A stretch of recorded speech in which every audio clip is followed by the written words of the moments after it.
Om Tat Sat. This is Swami Nikhilananda and welcome to Spirituality and Vedanta Philosophy.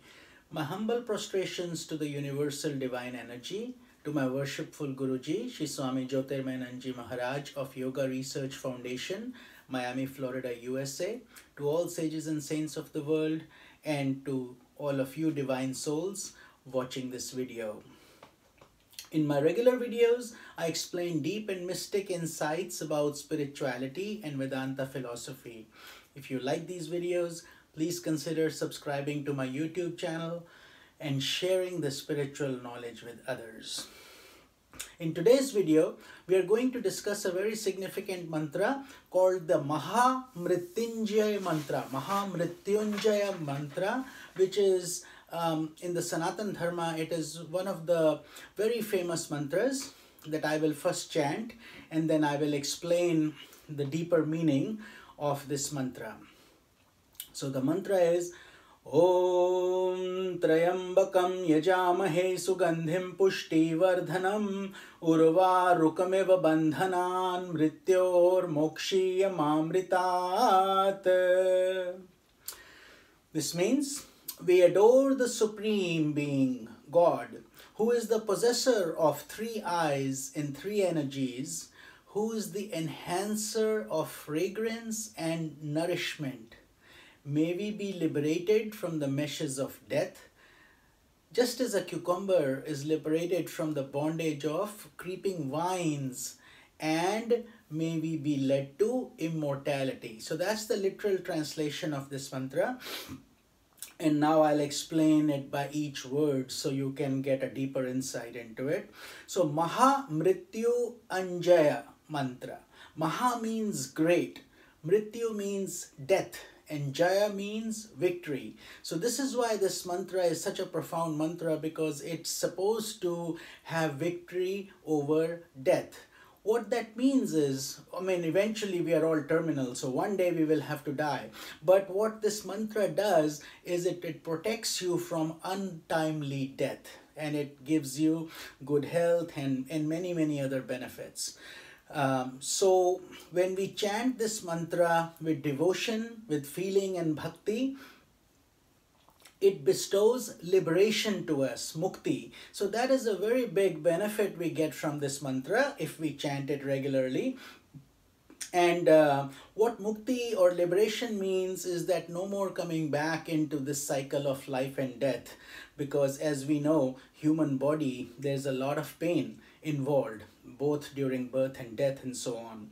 And also it wards off untimely death and accidents. It removes obstacles. So I highly recommend this mantra for all spiritual aspirants, for your overall well-being, for protection, overall protection for your family, of everybody.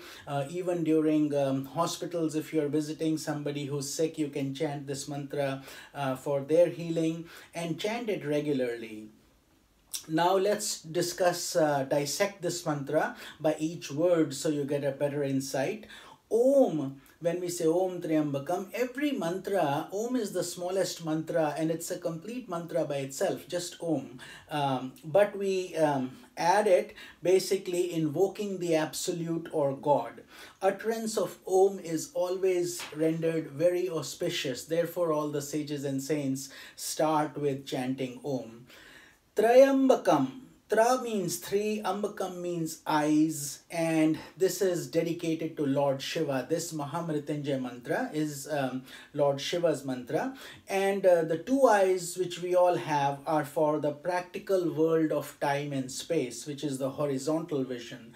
But the third eye, which we also have in between our eyebrows, or some of you may know this by Agya Chakra, which is part of the Kundalini. Agya is the command center. So when we put it there, we are now intersecting your horizontal vision with the vertical view. And the vertical vision is the vision of God or spiritual vision.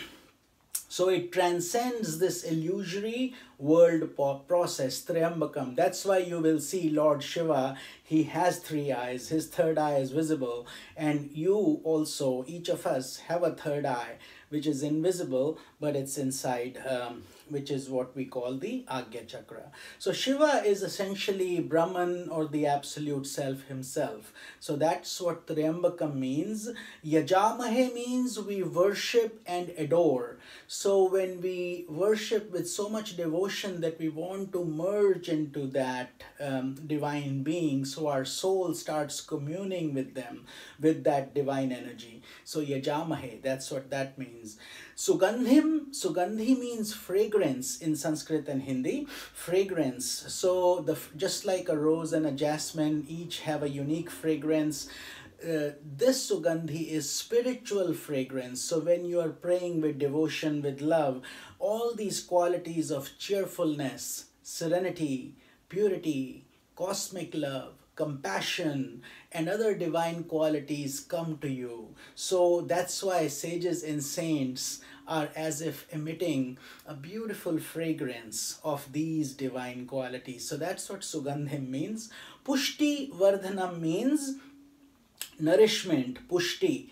Vardhanam is increasing it. So Lord Shiva, when we pray, he is also giving us nourishment and increasingly our nourishment is growing as we dedicate ourselves and pray. So nourishment is comprised of Shraddha. Shraddha is faith. Virya, that is strength. Smriti, your memory improves. Samadhi is that we start getting into that transcendental state of meditation. And Pragya is finally intuitive realization, self-realization, where we transcend time and space. Basically, it's total integration of one's personality. Urva Rukmeva. Urva Rukmeva means, Urva is a cucumber. And see, as you know, cucumber is generally, it grows on a vine creeper. Same thing happens to a pumpkin. So these, the creeper, individual soul is considered just like a cucumber that is growing on the vine of the world process, the world tree. So when the fruit mellows with sweetness, it becomes spiritually ripe and detaches from the entangling world process. So we are praying to Lord Shiva to say, just like a cucumber, when it's totally ripe, you just touch it and it comes in your hand. This is how we should go from this world. We should be ready never to return back again, which means we get mukti or liberation. Bandhanan Mrityor Mokshiya. Bandhanan is to liberate us from these bondages of reincarnation. Bandhan means a tie, so we are tied up. Mrityor Mokshiya, and give us relief from death, which means we get moksha from death, never to come back.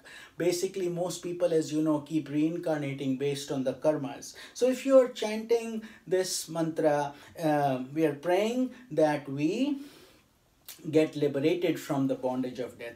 Maha Mrityunjaya. Amrit means nectar. And so we are saying, lead me to immortality. I still want mukti or moksha. May I merge into Brahman. What that means is, think of a river merging into an ocean. When it merges, it's finally satiated, and at that point there is no difference between the river and the ocean. The river becomes the ocean. So at that point the soul is fully satiated. It's established in Sat Chit Ananda. So that was the meaning of this mantra.